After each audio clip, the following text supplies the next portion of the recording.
Hello guys, welcome to Solving Solutions, your number one channel where I get solutions to all your solving problems. It's time to having you in class again today. How have you been? On today's video, we are going to show you how to merge these two shape files, right? Good. So one caveat is that they must be of the same geometry, either lines, points, or polygons, right? Good. So we have two polygons here, and then we want to merge them together. And they're actually shape files of two local governments that actually sharing boundary.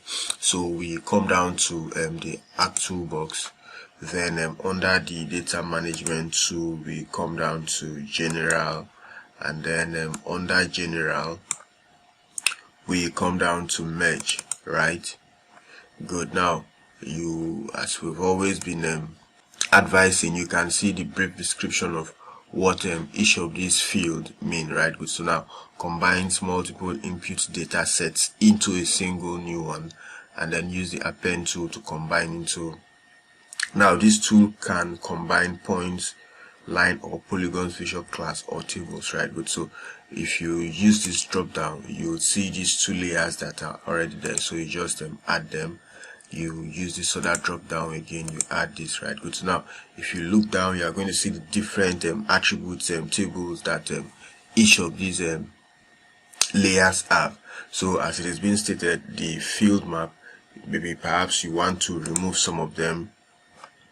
Good. Controls how the attribute fields from the input data sets are mapped and transferred into the output, right? Good. So if you are going to remove some of them, or you would allow them to remain the way they are, right? Good. So these are actually the attributes of, these are part of, these are the attributes of what this particular layer. So if you open the attributes table of these layers, you're going to see something like this. So it's now asking if you want to add all of these to your output layer or not. So since we have our two vector layers in our input layer, let's define where the output layer would be, right? Good. So we're actually working on a folder called merge vector. So let's call this merged, because that's the name of the output vector, let's say the output layer I want.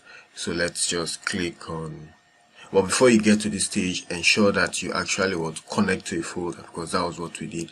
So you click on save. Now I won't set all of those, you can just click on OK.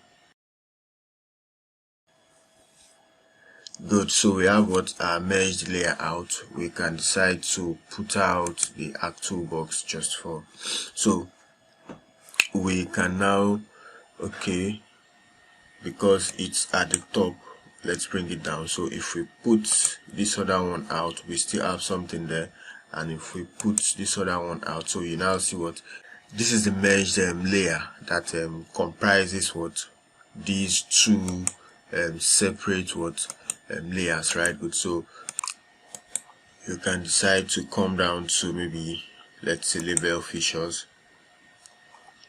You now see the features are there. Perhaps if you want to work on something else, you just right click, and then you come down to the properties. Then under the properties, you can still come down to labels. Maybe if you want to change the font size, or maybe the font style that is being used. So let's say we want to use Times New Roman. Let's make this about 15. Sorry, let's make this about 15. Let's make it bold, and then if I should apply, and then say, maybe if you also want to work on the symbology, you can actually do the same. Maybe, change it to whatever you want to use, and just apply, and then click on OK. So yeah, thanks for coming to class. We hope we've provided solution to this particular GIS related problem. We are going to see you on our next video. Ensure you keep staying safe and have a very good time. Bye.